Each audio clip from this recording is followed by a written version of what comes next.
Hi, I'm Anne. Welcome back to my channel. Today is going to be a slightly different video because I'm going to be reading Jane Austen while sewing a Regency dress. Briefly, let's go through what I'm going to be actually making. I'm going to be making some undergarment, this chemise, except I'm going to cut the sleeves off and not have the ruffle there. And then I'm going to be doing the corset. And I'm going to be making it out of this fabric. This is a sheet that I found at the Goodwill. I'm pretty sure I got this for like $2. For the boning, I am using zip ties. Zip ties are a great way to do boning for cheap. Then for the dress, I decided to go instead with this one, which you can't even see it. It's this dress here, so it's just short sleeves, basic, and I'm going to be making that one out of this sheet that I also bought from the Goodwill. I'm pretty sure this was like $4, and it's probably queen size. Yes, I know that typically women wouldn't wear like very dark colors like this. It would be much more lighter and patterned colors, but I'm not going to worry about that because we're not going for 100%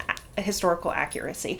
So while I'm doing sewing, I'm going to be listening to Jane Austen books and books related to Jane Austen. And I'm starting off with Persuasion. So I'm starting that today, and I'm really excited because I have not read this in like 10 years. So I'm pretty sure my tastes are going to have changed. So run the montage as I cut out the fabric and I listen to Persuasion.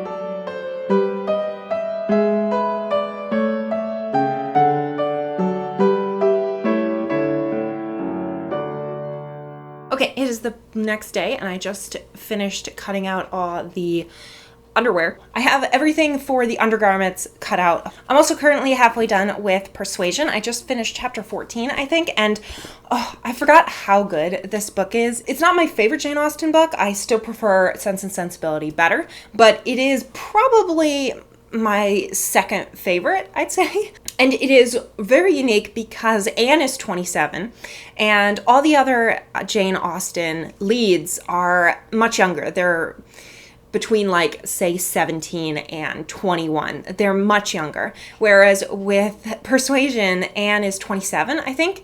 And because of that, you have a much more mature outlook on life coming from Anne than you do with the other protagonists. And I really enjoy that. For those who don't know the plot, this follows Anne Elliot. She is the second of three daughters of this man, and he is a wealthy man, but because of bad financial choices, they have to give up their manor house and put it up for rent, and then they have to move into reduced circumstances, basically. And 7 years ago, Anne was engaged to this Captain Wentworth, who is a military man, and both her father and this friend that she's very close to, this older woman, advised her, break off the engagement, don't marry him. And so she meets him now 7 years later, and he's now a successful naval man. So basically he did everything that her father and this woman advising her said he wouldn't do, like, oh, he won't be successful, he won't be established, and he did that. So yeah, and she regrets deeply having not married him, but she's very much an inward person, and she's very much a very gentle, kind, giving person. She's always thinking of other people above herself, so I absolutely love her character, but it is quite sad that so many people take advantage of her kindness. She's always there to listen to people's complaints. Right now, there's this supposition that Wentworth is trying to find a wife now, 7 years later after they were engaged, and that he is getting to know these two young women. These two young women are much younger than Anne, and so there's the supposition that he's trying to get married to them. So halfway done with that, really loving Persuasion. I think I'm going to read Lady Susan by Jane Austen after I finish Persuasion. I'm going to get to sewing the chemise because the chemise is relatively easy. It doesn't have to be fitted. I would check back with you in a little bit.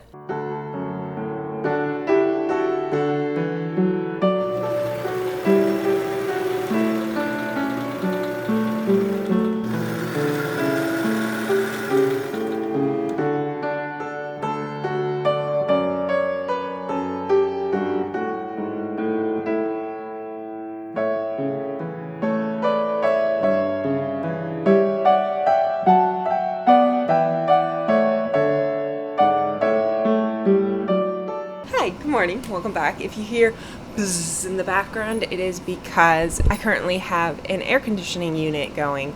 I have done the, outer chemise. So I have it actually looking like a chemise now. Finished Persuasion. Oh my gosh, I loved it so much. I am actually following the prompts for Jane Austen July. I originally wasn't participating in Jane Austen July, and then I was like, you know what? This seems fun, let's do it. I'll go through the challenges. So number one is read one of Jane Austen's main 6 novels. I've already read Pride and Prejudice and now Persuasion this month, so I've read 2. Read something by Jane Austen that is not one of her main 6 novels. Number 3 is read a nonfiction book about Jane Austen or her time. Number 4, read a retelling of a Jane Austen book or a work of historical history set in Jane Austen's time. Number 5, read a book by a contemporary of Jane Austen, i.e. published between 1775 and 1817. So the last 2, watch a direct screen adaptation of a Jane Austen book. I've already done that with Persuasion. And then number 7, watch a modern screen adaptation retelling of a Jane Austen book. I already did that as well because I watched Pride and Prejudice, A Latter-day Tale, which is a modern retelling of Pride and Prejudice. So I've done the last 2 and I'm hoping to finish them all in this video. I'm going to continue on with Lady Susan. So I probably won't check back with you until hopefully I've finished my chemise as well.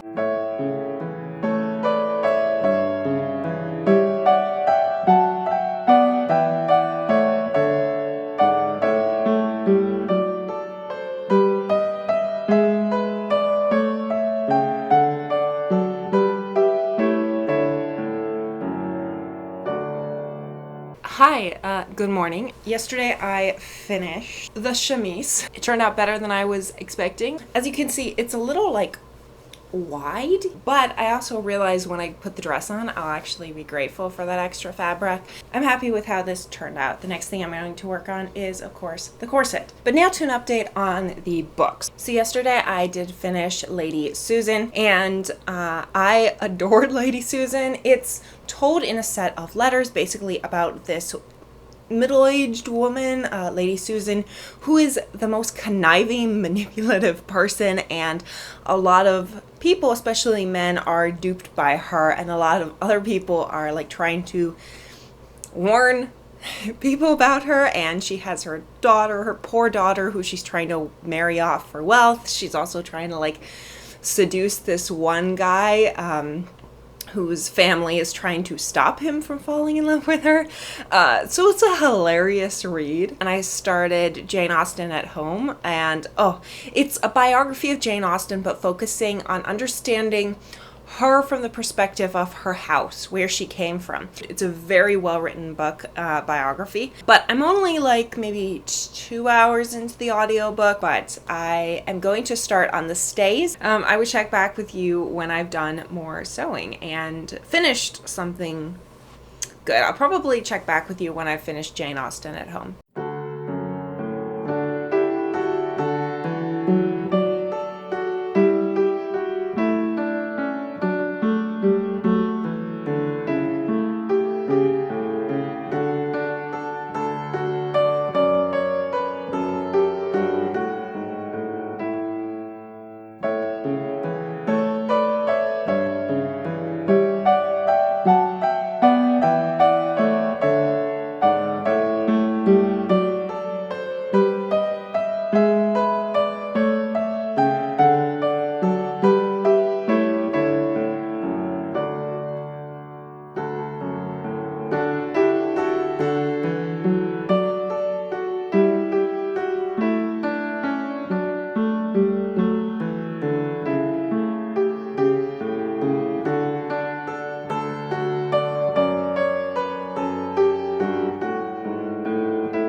Hi guys, welcome back. It has been 4 or 5 days since I've checked in with you, and I have finally finished my chemise. As you can tell, it looks like this. So book updates, since I've done a sewing update. I've finished Jane Austen at Home by Lucy Worsley, and oh my gosh, it was an incredible book. If you're looking for a really good biography of Jane Austen, I highly recommend that one. It was very interesting, very, it kept it engaging and fun and light, but then it was also informative. And not only did I learn a lot more about Jane Austen, but I learned a lot more about her era. A lot of like nuances about how her world around her was built and how society was built. And so it was really interesting. I highly recommend it.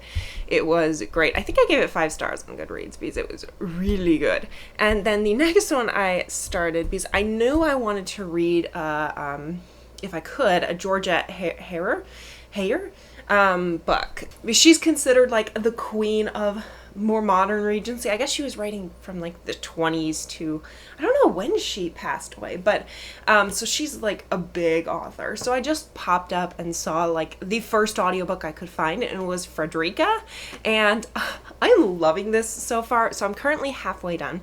Did not expect to love it because I'm like, oh, it's this light, silly romance, but I'm absolutely enjoying it. So the Marquis, and I can't remember his name because who cares? Because everyone just calls him the Marquis. Yeah, the Marquis of Alverstoke.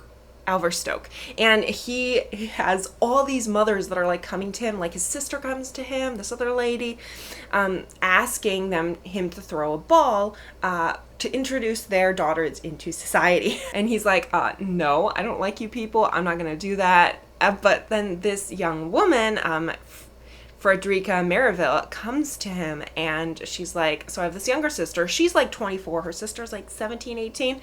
And she's like, we're distant cousins. Can you like introduce us to some people? She doesn't even want like him to throw a ball or anything like that. She just wants him to introduce her to a few people because she wants to see that her sister is married well.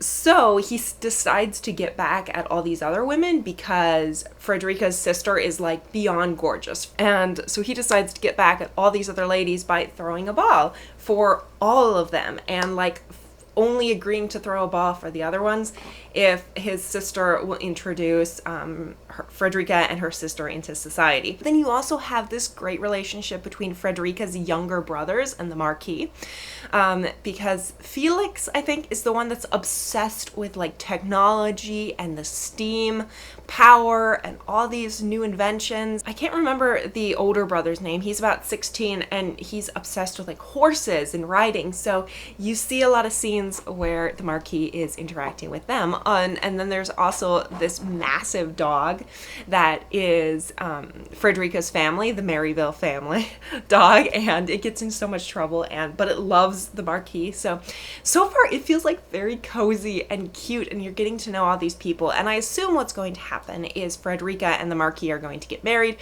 which feels a little bit weird because they are so big difference in age. I think the Marquis is described at the beginning of the book as being about 37, and Frederica is 24. So far I'm super enjoying it. So today I'm going to cut out the dress, and hopefully it will all come together good and this will work well underneath. So let me just like back up so you can see exactly what this looks like.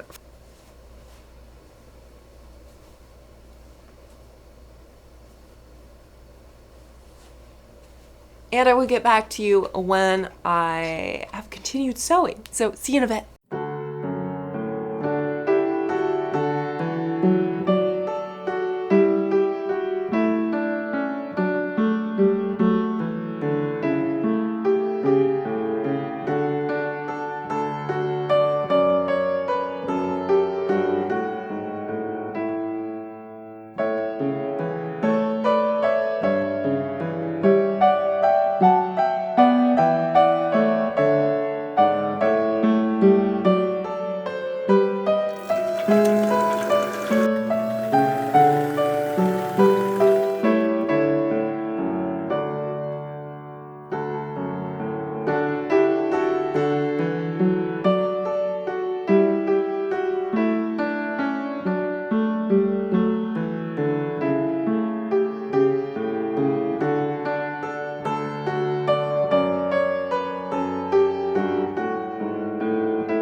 Hi, hello, I am back and I'm currently doing the bodice lining to the front of the dress.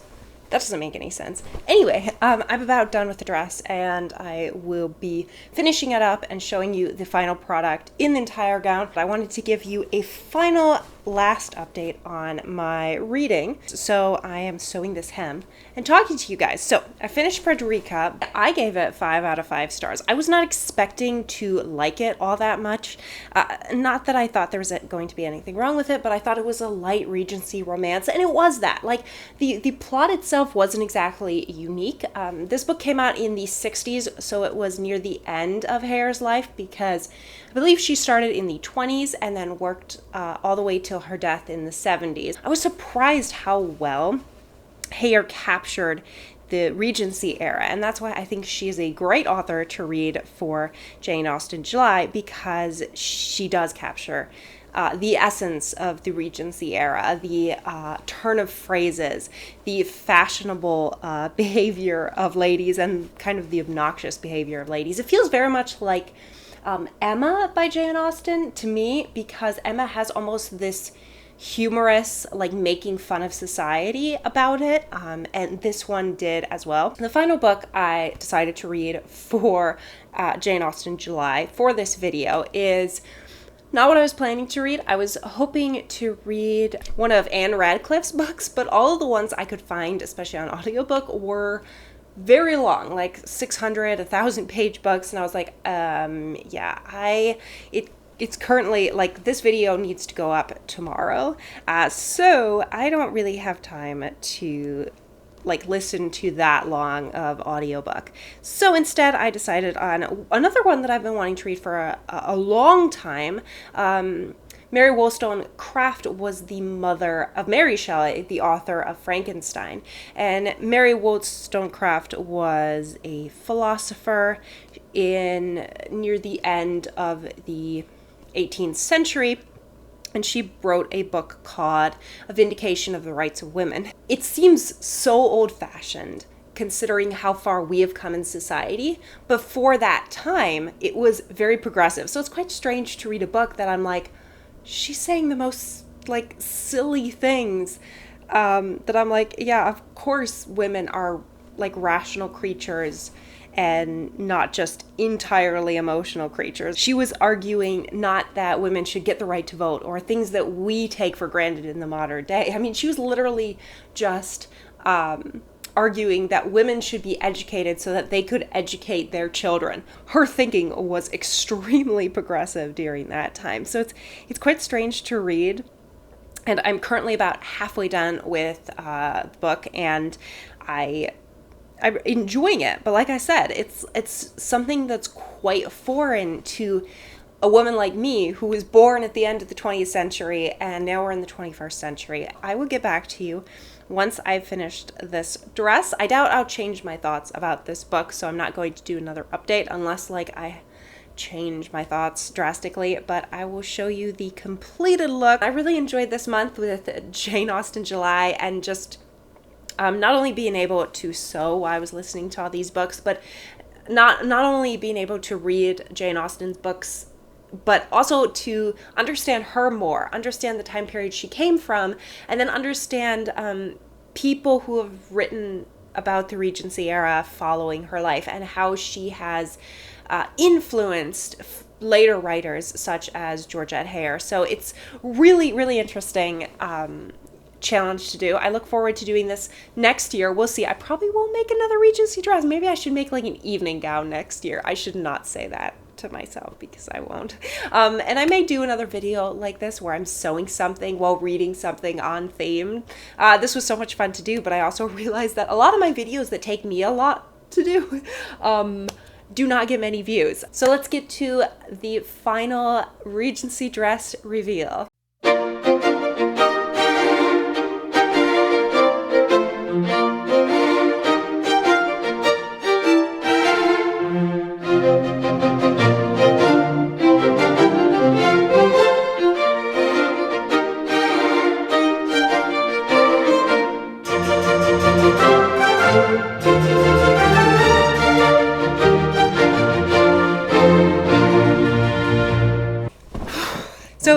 dress is completed and I love it so much. It's definitely not perfect. For example, this is supposed to be underwear. This is not supposed to be seen, but it just won't stay. I will say, when I tried on the dress, the bust really did not fit at all, but once I got the corset and the chemise on underneath, it fits perfectly, actually. So I'm really glad I didn't change anything. So I'm going to go collapse. I finished The Vindication of the Rights of Women and I loved it. So I highly recommend, if you're, interested in understanding like early feminism from like a few centuries ago. How did your reading go for Jane Austen July? If you participated, have you ever tried sewing? Because I don't know, clearly I should do more of it. So let me know your thoughts down in the comments. If you're still watching, thank you so much for watching. If you like this video, like, subscribe. I post every Tuesday, Thursday, and Saturday at 6 p.m. Eastern time, and I will see you all in the next video. Also, if you want me to make more sewing and reading vlog videos, I definitely will, because I love sewing. So I'll see you in the next video. Bye!